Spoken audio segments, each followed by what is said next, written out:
할렐루야. 오늘 읽으신 말씀은 전도서 1장과 2장입니다. 전도서 1장, 2장 같이 한 목소리로 읽어보도록 하겠습니다. 전도서 1장. 다윗의 아들로 예루살렘에서 이스라엘의 왕으로 있었던 설교자가 한 말입니다. 설교자가 말합니다. 인생은 정말 허무하고 허무하다. 세상 만사가 너무 허무하다. 사람이 해 아래에서 일하는 모든 수고가 무슨 유익이 있는가? 한 세대가 가고 다른 세대가 오지만 땅은 영원히 변하지 않는다. 해는 떴다가 지고 다시 떠오르기 위해 그 떴던 곳으로 급히 돌아가는구나.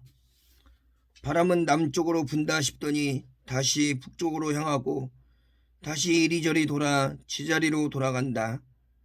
강들은 모두 바다로 흘러들지만 바다는 결코 넘치는 법이 없다.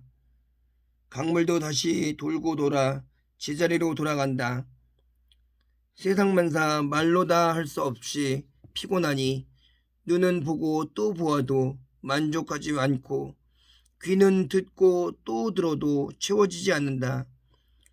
이미 있던 것들이 다시 생기고 사람들은 전에 했던 일들을 다시 한다. 해 아래 새로운 것이 없다. 누가 보라 여기 새 것이 있다라고 말할 수 있겠는가?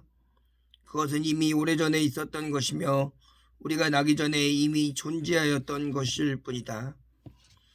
이전 사람들이 기억에서 사라지는 것처럼 이제 태어날 사람들 역시 기억에서 사라질 것이다.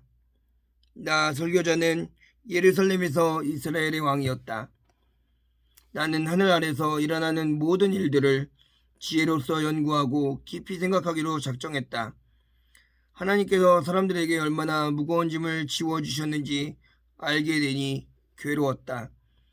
내가 해 아래서 되어지는 모든 일들을 살펴보니 그 모두가 마치 바람을 잡으려고 하는 것처럼 허무하였다.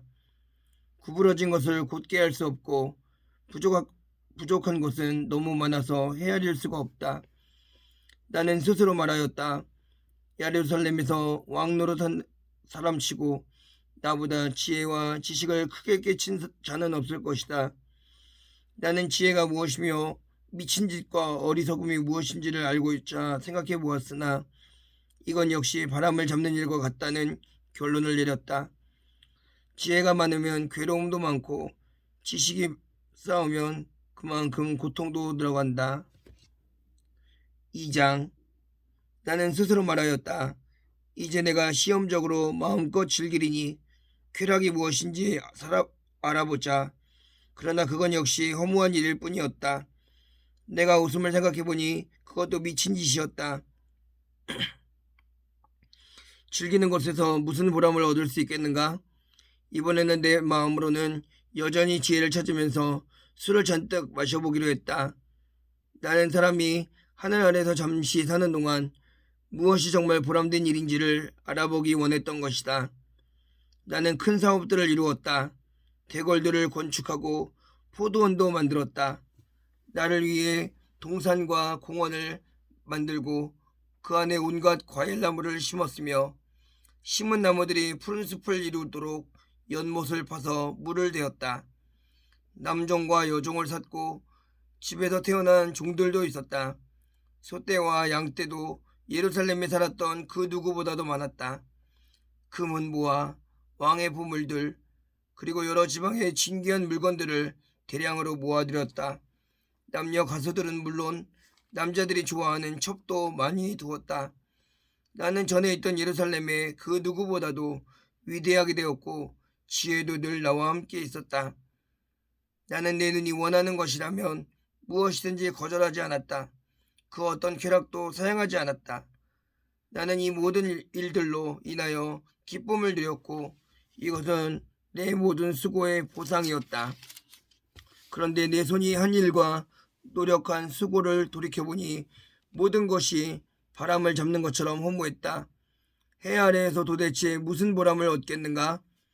나는 다시 지혜와 미친 짓, 의도남이 무엇인지 깨치려고 작정했으나 왕위를 계승하는 자는 이미 되어진 일 외에는 달리 어떤 일도 하지 않는다는 것을 알았다. 빛이 어둠보다 나은 것과 같이 지혜가 우둔함보다 낫다. 현명한 사람은 자기 앞을 보고 어리석은 사람은 어둠 가운데서 살지만 내가 깨닫고 보니 둘 다 결국은 같은 운명이었다. 그래서 나는 스스로 말하였다. 어리석은 자의 운명을 나도 당할 것인데 내가 지혜롭게 살아도 아무 소용없으니 이건 역시 허무하다. 지혜로운 자도 어리석은 자처럼 오래 기억되지 못하고 조만간 둘 다 잊혀지고 말 것이다. 어리석은 사람처럼 지혜로운 사람도 역시 죽어야 할 운명일 뿐이다. 그래서 나는 산다는 것이 싫어졌다. 왜냐하면 해 아래에서 되어지는 일이 내게 슬픔만 주고 모든 것이 바람을 잡으려는 듯 허무하기 때문이다. 정말 해 아래에서 내가 수고했던 모든 일들을 내 후대에게 물려주어야 한다고 생각하니 이 모든 일이 싫어졌다. 그 사람이 지혜로울지 어리석을지 누가 알까? 나의 후계자도 내가 수고하고 노력했던 모든 일을 자기 마음대로 할 것이니 이것도 허무하다. 그래서 나는 내가 했던 모든 수고에 실망했다. 사람이 지혜와 지식과 재주를 가지고 자기 일을 하지만 결국 그 모든 것을 수고하지 않은 다른 사람에게 물려주어야 하니 이건 역시 허무하고 크게 잘못되었다. 사람의 모든 수고와 마음의 염려로 얻는 것이 무엇인가? 날이면 날마다 일하는 수고는 괴로운 뿐이며 밤이라고 마음 편히 쉴 수도 없으니 이것도 허무한 일이다. 사람에게 먹고 마시고 자기 일에 만족하는 것 이상으로 좋은 일은 다시 없다. 내가 보니 이건 역시 하나님의 손이 정하신 대로다. 누가 나보다 먹고 즐기는 일에 나은 자가 있을까? 하나님께서 보시기에 좋은 사람에게는 지혜와 지식과 행복을 주시지만 죄인에게는 수고를 주신다. 그리고 하나님을 기쁘시게 하는 사람에게 죄인이 쌓은 불을 주도록 하신다. 이건 역시 바람을 잡는 것처럼 허무하다. 아멘. 할렐루야. 이 말씀을 들을 때에 주님의 말씀으로 들으시고 주님의 말씀을 들을 때에 늘 성령 충만한 하루 되시기를 소망합니다. 사랑하고 축복합니다. 할렐루야.